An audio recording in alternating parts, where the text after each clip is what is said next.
What's up, everybody? Paul here from the Hoops Crew, and today we're jumping into a topic that is plaguing football this week for Nuff of the Week. And this week, the umpires are the ones in the gun for a range of decisions that have been occurring week after week after week through the 4 rounds of football that we've had so far. I'll count opening round for the sake of this.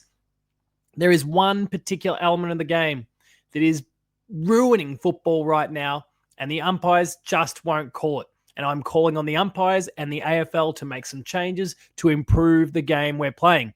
This week, we're talking about deliberate rushed boundary line decisions that are occurring this season, and aren't being called. There's been some absolute howlers so far this season. I am absolutely fed up with it. Now, I will admit, let's put this disclaimer out there now, that there are some from the recent Geelong and Brisbane game that weren't called that have, really riled me up more. So this has been a topic of discussion for a couple of weeks now, but the Geelong and Brisbane game and the lack of decisions made in that particular game, and there's a bit of bias that's obviously a factor here, is what's really set me off. But we're going to talk about that in great depth in this episode. But first, a word from our sponsor. The Hoops Crew Media Network is proudly sponsored by Cyril Cook Florist. Visit them at shop 1211 Leather Street in Breakwater. Phone them on 035 222 2244 or visit their website at www.cyrilcookflorist.com.au and use the offer code GOCATS in the voucher field at checkout to get 20% off your next online purchase. Thank you, Cyril Cook Florist, as always, for all that you do in your support of the Hoops Crew and all that we get up to. Now, let's get into the topic at hand. The last 4 weeks of football, the standard has been quite high by and large. There have been a couple of dodgy games along the way. We can, of course, look at Port and Essendon, for example, recently. That was pretty rough. There's been some down moments from time to time. But one thing has gotten in the way of a few really important matches lately, and it's been the lack of decision around deliberate rush behinds. Meanwhile, there's been some other ones that were far more subtle, potentially not even deliberate at all, that have been called. The decision making has been quite horrendous, and the sort of rushed behind I'm talking about was kind of highlighted by Nick Dacos, and I'm not making this about Nick Dacos as much as many might want me to. But he's a very publicized example here where there's been players like this scenario that I'm going to show about Nick Dacos shortly, who have been, they've been trying to evade opposition, and then they've just happened to kind of wander over the line, and they've kind of, I guess, lost their orientation, and suddenly they're over the boundary line and will have to throw the ball in. But don't worry, it wasn't their fault because they just didn't know where the boundary line was. Bullshit. There's been quite a few of these. There was a few of these in the Geelong and Brisbane game, and the main reason why that one really irks me, outside of the fact that we're on the wrong side of the ledger, and I'll admit that there's a little bit of frustration there too. But the thing that really frustrated me the most about that particular game was the fact that it was a really wet game as it is. So as a result, there's a lot of stoppages, whether they're boundary throw-ins, whether they're balls up. There's a lot of stoppages already occurring in this particular game. So when there is a scenario where a player carries the ball over the line in the way that we'll highlight with Nick Dacos shortly, those need to be jumped on. And Brisbane were responsible for quite a few in that game. And I'm really frustrated about it. It's giving me the shits, but it has been occurring beyond just this one game as well. And there's been enough of a sample size now for me to start ranting about it. So let's take a look here at the scenario from the final. It was within the final 5 minutes of the the Western Bulldogs and Collingwood game from the other week. And then a scenario where, so there was a decision that was paid against Bailey Dale, and then one that wasn't by Nick Dacos. And they are vastly different scenarios, vastly different outcomes. I want to go through it with you. So let's hit continue watching, and we'll jump into it here. We might mute it actually, because I don't want to get copyright struck along the way. All right. So we can see a Bailey Dale one here where it kind of ricochets off his chest and out it goes. That was considered deliberate. And he's stunned, absolutely stunned, deservedly so.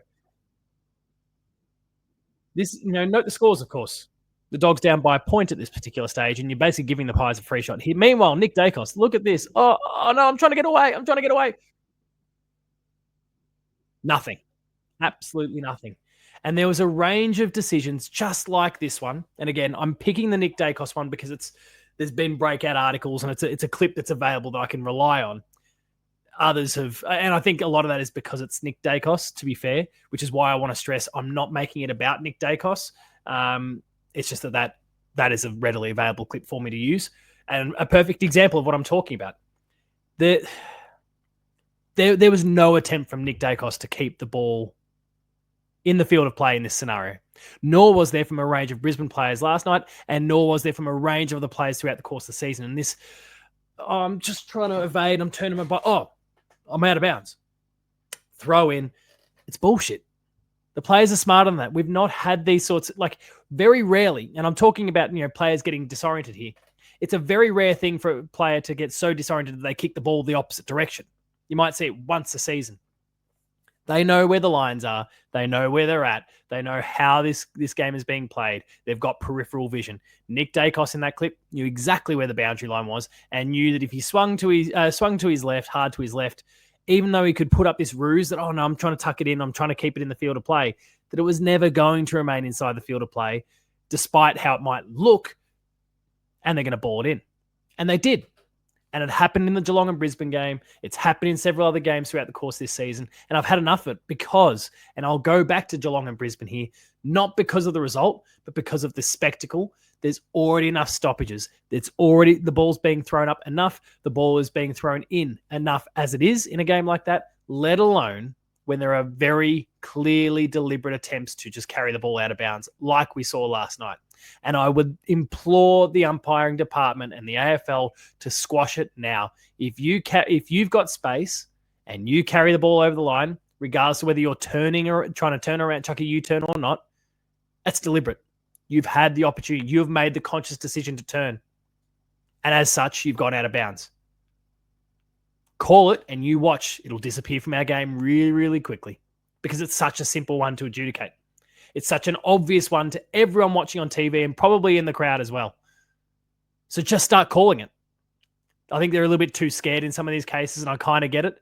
But then you see scenarios like that Bailey Dale and Nick Dacos one where Bailey Dale, look, I mean, maybe there was a hint of, like, he probably wasn't super keen to try and keep the ball in the field of play, but you can visibly see it ricochet off his chest. Meanwhile, Nick Dacos, clean possession, holding the ball, runs over the line.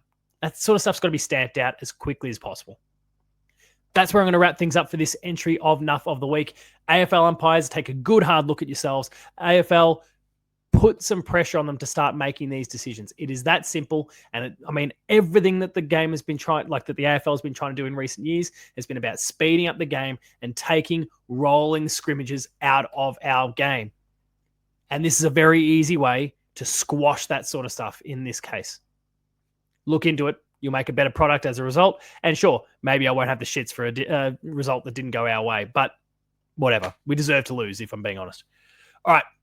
That's where we'll wrap things up for Nuff of the Week this week. Thank you very much for watching. If you haven't already, subscribe to the channel, toss a like on this video, and that will help put the content out in front of hopefully thousands more people as well, where you can share your thoughts on this particular scourge on the game and all the other topics that we hit up in Nuff of the Week, that we discuss on the Chaps Chat Cats, that I discuss on the Paul James Show, that get discussed in post-game live.